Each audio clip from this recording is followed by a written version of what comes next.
What's up, everybody? This is Professor Keegan, and this is our asynchronous lecture on the material about the Harlem Renaissance and the origination of drag ball culture. So we are still in the before identity unit. And what I have here is actually a picture of the Hamilton Lodge Ball, which is covered in this excerpt from George Chauncey's Gay New York that I had you look at, about the incredibly rich and complex queer communities that were forming in New York City in the early 20th century. I've chosen to spend some more time looking at Harlem because we're going to be going to Greenwich Village later in class when we look at Stonewall.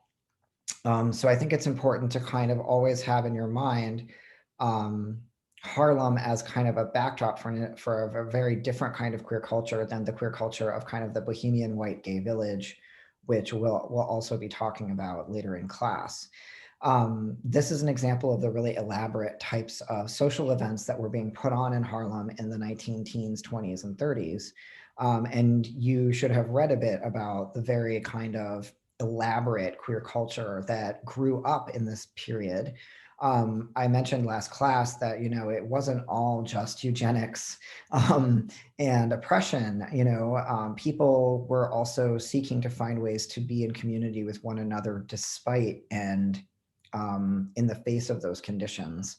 So again, thinking about the push-pull here of, when systems try to lock people down, they resist and they build world-making spaces. And so we're going to be looking at world-making again this unit, to think about how queer culture has responded to the structure of oppression. So let's get started. So early queer and trans Black communities. Some of the earliest queer and trans subcultures in the United States actually formed in Black communities during the Great Migration after Reconstruction. So this would have been post 1880 up through World War I. A lot of free Black people who are now several generations out from slavery are moving to northern cities to escape the racial terror of lynching and the Ku Klux Klan, as well as Jim Crow laws that are being put in place under the Black codes and other things in the South. So, it got very dangerous to live in the South as a Black person, as a Black queer person especially. And so a lot of Black people are moving to northern cities to take up industrial jobs in factories. A lot of these factory jobs we talked about, right, were necessary to the development of wage labor, which then allowed people to live in kind of urban environments with a lot of people their same age, unattached to family structures. And so as that takes place, we get the growth of Black neighborhoods in cities like Detroit, New York, Chicago, Philadelphia, and these actually become the sites of not only rich and vibrant queer subcultures, but also they are the sites of many of the riots that break out several decades later that give us gay liberation. So it's all about building these communities that then give people places to create culture, to create identity. These communities that were growing up at this time then developed new modes of queer Black expression and an urban queer Black culture that we read about in Chauncey, organized primarily through things like music and dance. So jazz nightclubs, drag balls, the lodge ball that we read about were speakeasies where during Prohibition you could get an illegal drink, right? Some brothels where prostitution was happening. These were all spaces where queer people could build cultural context inside of these Black communities. So the important period we're talking about today is the Harlem Renaissance, which took place roughly from 1915 at the end of World War II, or World War I, sorry, through the Great Depression. You may have learned a bit about the Harlem Renaissance in other courses, US history courses or Black history courses. It was an artistic movement and community that produced some of the most important Black culture of the 20th century. It was responsible for the creation of jazz, the popularization of blues music, modernist poetry, sculpture, painting, and dance. all by Black artists. So I have a really quick little video about this, especially if you haven't studied the Harlem Renaissance. I think it's important to know about. So this is really fast, and will introduce you to some of what was going on. The Harlem Renaissance is one of the most iconic cultural periods in African American history. Throughout the decade of the 1920s, Black writing, art, and music flourished, ushering in a cultural revolution that rocked the United States. One of the most important factors that accounted for the rise of what we know of as the Harlem Renaissance is the migration of Black peoples from the South to urban centers like Harlem. The Jim Crow era began after Reconstruction, and every Southern African American had to think about, what should we do? Should we go or should we stay? For many of these people, it was a matter of life and death, literally. Sometimes in the most repressive times, we create the most extraordinary art. Amidst the fervor of the Great Migration, bold, exciting forms of Black music evolved, along with venues to listen and dance to this music. Blues and jazz clubs became a central part of life in Harlem, where artists such as Louis Armstrong and Duke Ellington, Bessie and Mamie Smith rose to prominence. He went away and never even said goodbye. The era also saw the burgeoning of literary work by and about African Americans, which the writer Alain Locke compiled into an anthology. He called it The New Negro, and its name came to define a movement. The Harlem Renaissance is a facet of a larger movement that we think of as the New Negro movement, where you have a new generation of Black people, by this point, 2 generations out of slavery, using the arts as a way to help people gain broader civil and political rights. Some of the framers of what became the Renaissance make the argument that the artistic worth of a people has to be proven by the worth of the art and literature they produced, especially for people that historically, over centuries, have been defined as without culture, without history, and without any record of achievement. The Harlem Renaissance is the flowering of creativity that had been suppressed for centuries. People that had the sense that things were opening up. And finally, we can be the people that we imagine ourselves to be.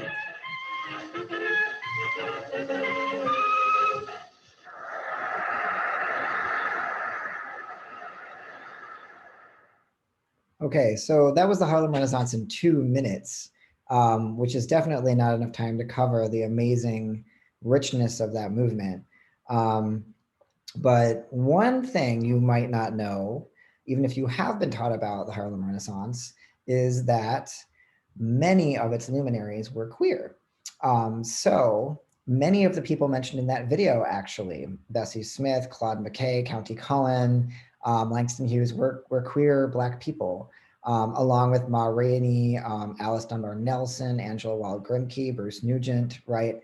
Many of these people were contributing to Black history, but they were also contributing to queer history. And I think their lives get taught only in the context of African American or Black history, and we don't think about their contributions to queer culture. And they're not taught as queer historical figures, but they were queer historical figures. So this is why Harlem is so important to an LGBTQ studies course on US history. So during this period, Black, queer, and trans people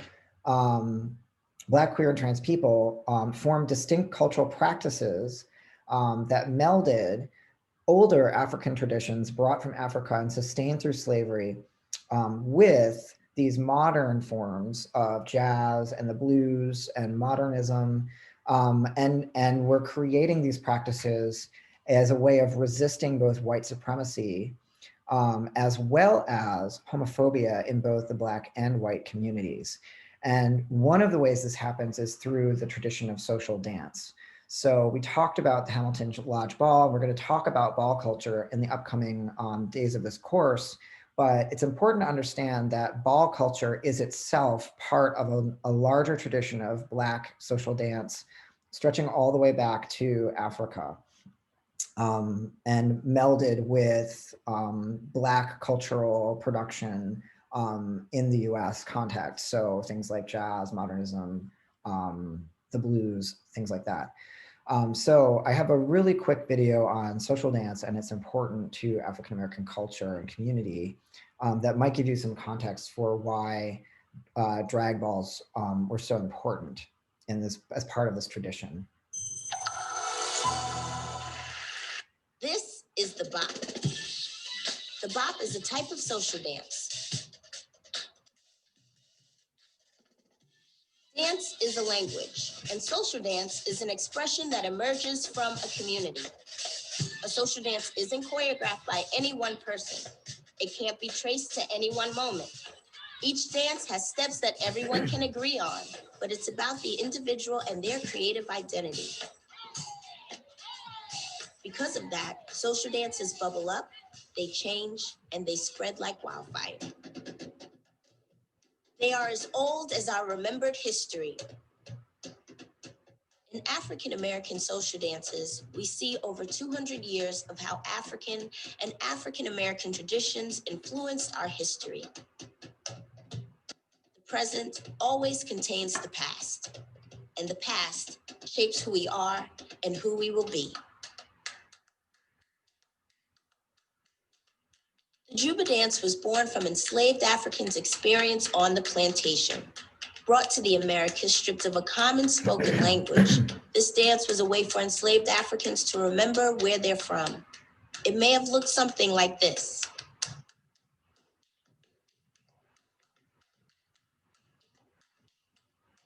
Slapping thighs, shuffling feet, and patting hands. This was how they got around the slave owner's ban on drumming. Improvising complex rhythms, just like ancestors did with drums in Haiti or in the Yoruba communities of West Africa. It was about keeping cultural traditions alive and retaining a sense of inner freedom under captivity. It was the same subversive spirit that created this dance, the cakewalk, a dance that parodied the mannerisms of Southern high society, a way for the enslaved to throw shade at the masters. The crazy thing about this dance is that the cakewalk was performed for the masters, who never suspected they were being made fun of.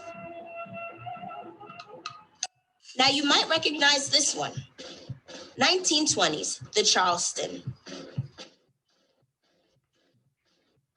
The Charleston was all about improvisation and musicality, making its way into Lindy Hop, swing dancing, and even the Kid and Play, originally called the Funky Charleston.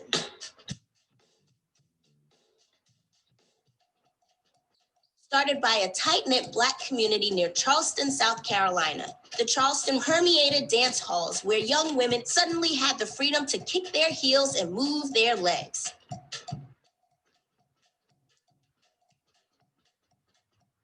Now, social dance is about community and connection. If you knew the steps, it meant you belonged to a group. But what if it becomes a worldwide craze? Enter the twist. It's no surprise that the twist can be traced back to the 19th century, brought to America from the Congo during slavery. But in the late 50s, right before the Civil Rights Movement, the twist is popularized by Chubby Checker and Dick Clark. Suddenly, everybody's doing the twist. White teenagers, kids in Latin America, making its way into songs and movies. Through social dance, the boundaries between groups become blurred. The story continues in the 1980s and 90s. Along with the emergence of hip-hop, African-American social dance took on even more visibility, borrowing from its long past, shaping culture and being shaped by it.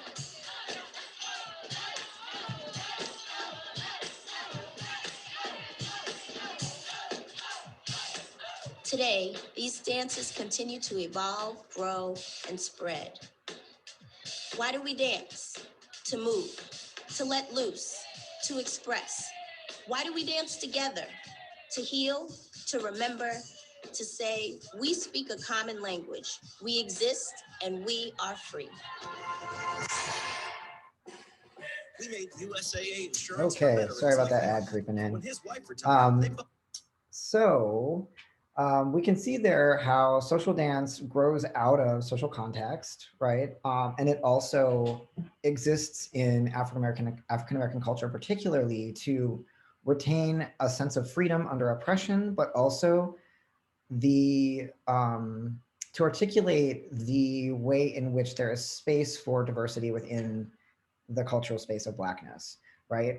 Remember that the person hosting this video said it's about being able to express yourself safely and express your freedom. And I think that that shows up in queer specific dance as well, even though queer specific dance wasn't covered again in that video. Again, we have to think about how Blackness and queerness are very infrequently thought of together, and kind of why that has taken place.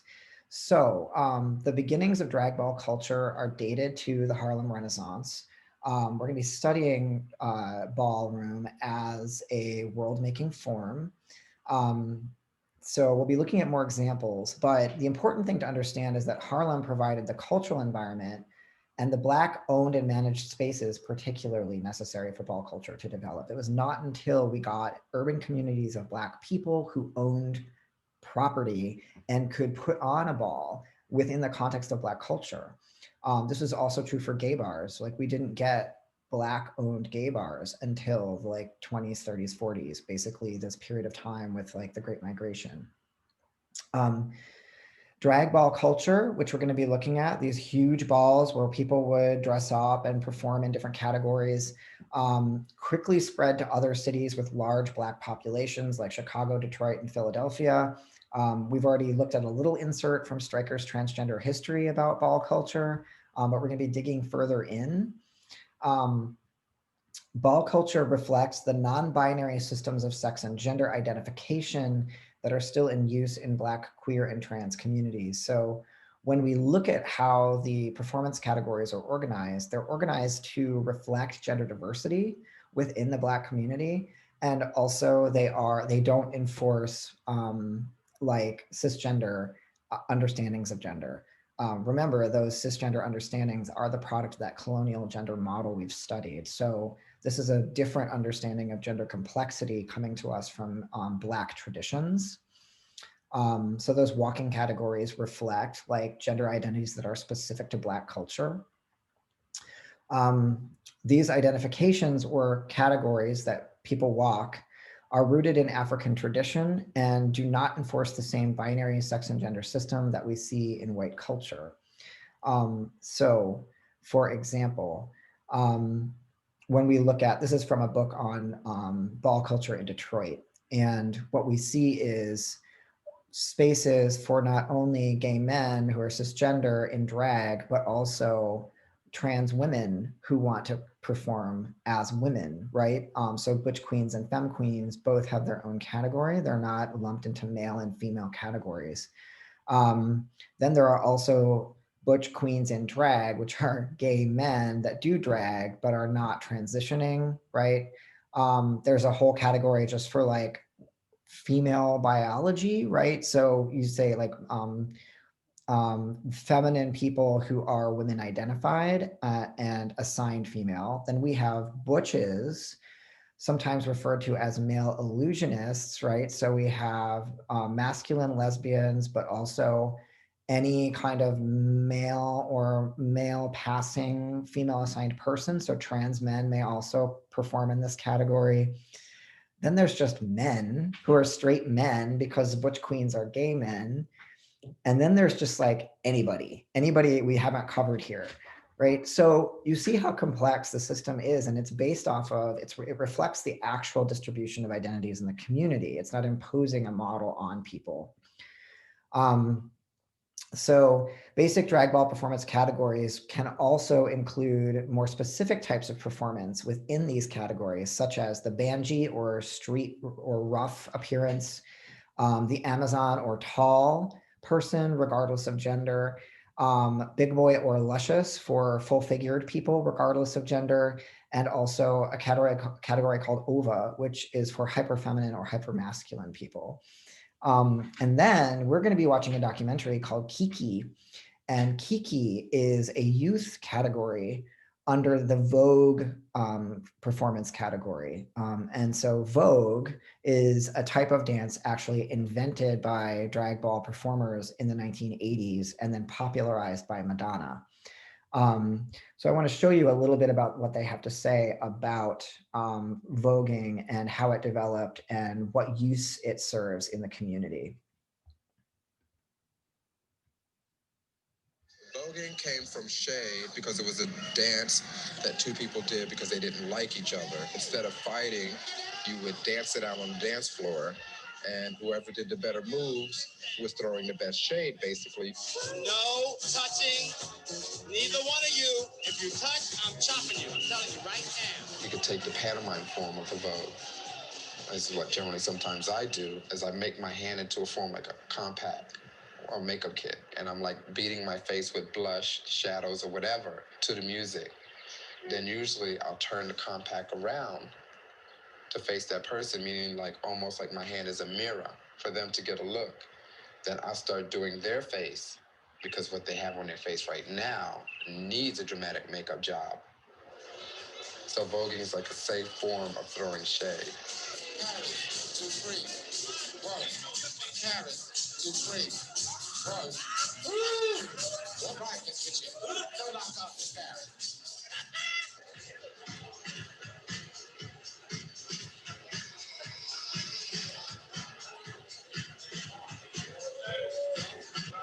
Come on, baby, take your time.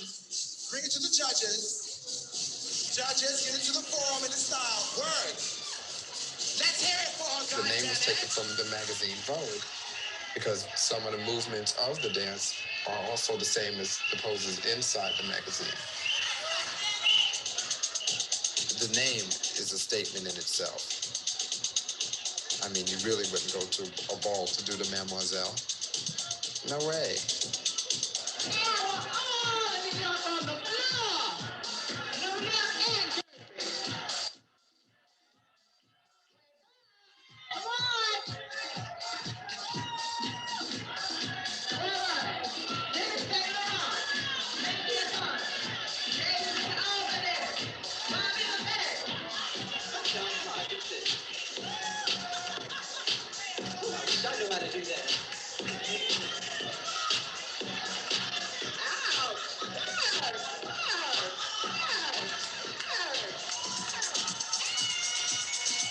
Like breakdancing, the dance takes from the hieroglyphics of ancient Egypt.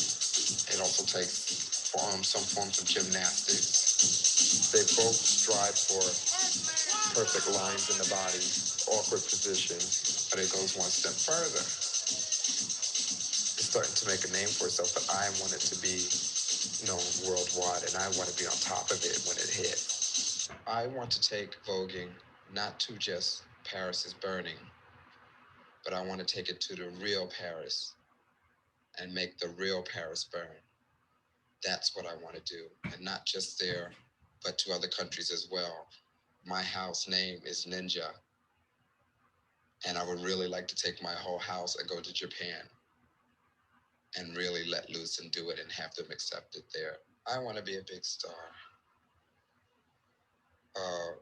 Known generally every corner of the world.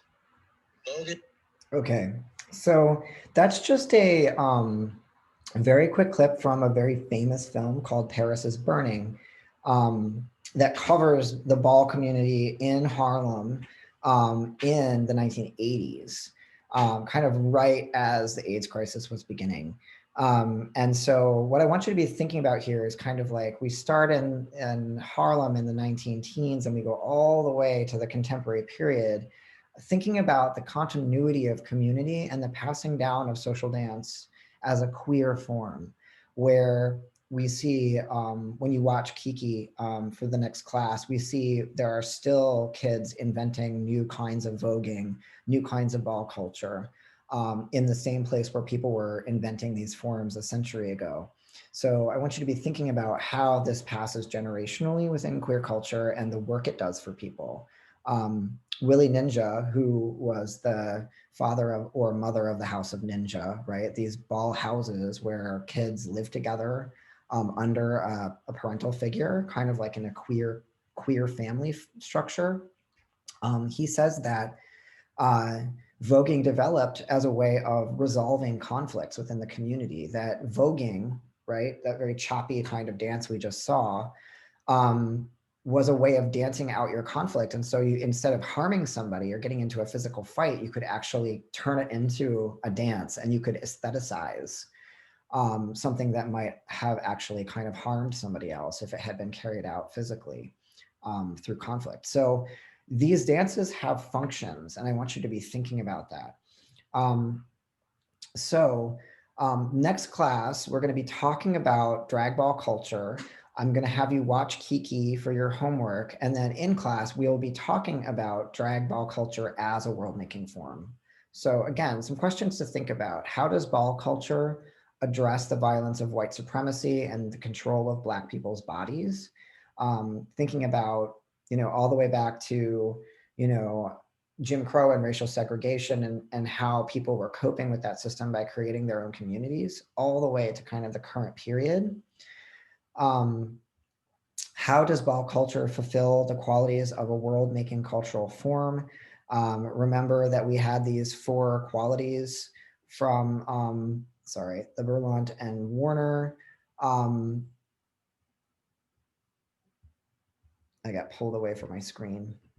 We have these 4 qualities from the Berlant and Warner piece, right?